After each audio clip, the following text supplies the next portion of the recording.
What's up, everybody? Hey, love it or hate it, you gotta admit, trash talking is just part of the NBA now. It's something that players can't always avoid, no matter how hard they try.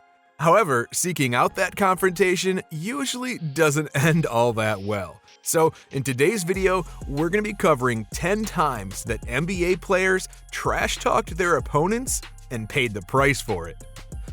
At number 10, we've got the fight between Larry Bird and Julius Irving.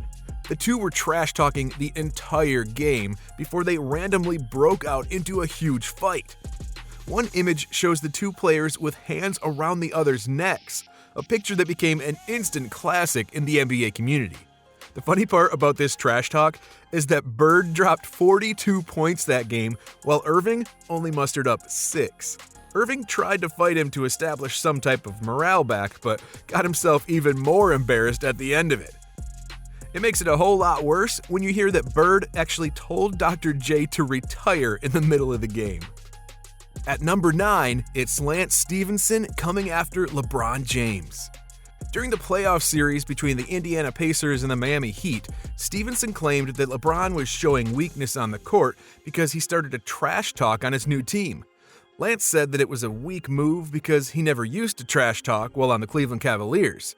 In the year of LeBron James and James' reaction, he can't believe it. James clearly used the words as motivation for his next performance, dropping 32 points, 10 rebounds, and 5 assists in a Heat win that pushed the series to 3-1. Yeah, I think it's a sign of weakness. At number 8, we're going to stick with LeBron James, and this time it's Deshawn Stevenson. It's not uncommon for one of the greatest players of our generation to get a little trash talk, so Stevenson thought it would be wise to call LeBron overrated, and he made a throat-slashing gesture before Game 4 of their playoff series against him. I even heard that there was a diss track made against LeBron because of Stevenson. It didn't matter what he said, though. James easily knocked off Stevenson's team by a 4-2 series margin. Coming in at number 7, it's Ruben Patterson and Kobe Bryant. Now, it all started when Patterson declared himself as the Kobe Stopper as a member of the Seattle Supersonics. He had some strong games against Kobe, but that was a nickname that went a little too far. And not too long after, Kobe's Los Angeles Lakers squared off with Patterson's squad, and Kobe swept them that series. Bryant averaged 26 points and 5 assists per game during that quick handling of Patterson and company. At number 6, it's Kobe again, and this time against Artest. This fight came during a playoff series between the Houston Rockets and the Los Angeles Lakers. The two dudes got into a physical altercation during the game, one which saw Kobe get flagged down for a flagrant foul. Artest burst out, yelling, "I probably would have knocked him out with the same force he used against me." Funny enough, though, Kobe easily knocked out Artest and the Rockets from championship contention by averaging 25 points a game in that series. Moving on to number 5, we've got Klay Thompson and Blake Griffin. Thompson made a radio appearance a while back and declared that Los Angeles Clippers superstar Blake Griffin flops. Here are the main parts of his quote. He is a good guy off the court, but he probably just, plays pretty physical and flops a little bit. He flares his arms around. He's kind of like a bull in a china shop. How can a guy that big and strong flop that much? It can be frustrating to play against.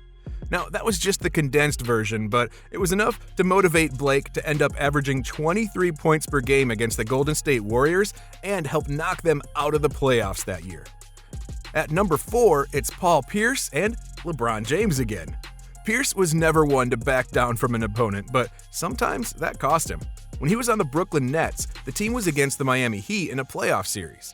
Pierce asked his head coach to shadow James the entire series, starting on Game 2. James dropped 22 points that game, then followed it up with 28 in Game 3, and finally in Game 4, he scored 49. The series wound up going to 5 games, but the Heat still won 4-1, with James averaging 30 points per game with Pierce guarding him. Moving on to number 3, Darrick Martin and Michael Jordan. If you know Jordan at all, you knew he had to be on this list somewhere, right? Martin and the former Vancouver Grizzlies were beating Jordan's Chicago Bulls in a regular season game. Martin took the time to run past the Chicago bench and yell, "I told you we were going to beat you tonight." Jordan instantly rose up from the bench and dropped 19 points in the last 6 minutes of regulation to rally his team back for a win. Afterwards, Jordan told Martin, "Little man, I told you not to trash talk me." I definitely don't want to get on Jordan's bad side. If you want to avoid that also, you're going to have to hit that subscribe button, or else Jordan's going to take you one-on-one and show you how it's done. Anyways, let's head on down to the top 2. At number 2, we're going old school with Isiah Thomas and Larry Bird. In another playoff series between the Boston Celtics and Detroit Pistons in the Eastern Conference Finals, the two superstar players went at it. Thomas agreed with comments that Dennis Rodman made before the series, claiming that if Bird was black, he would just be another good guy. But I'd have to agree with Rodman.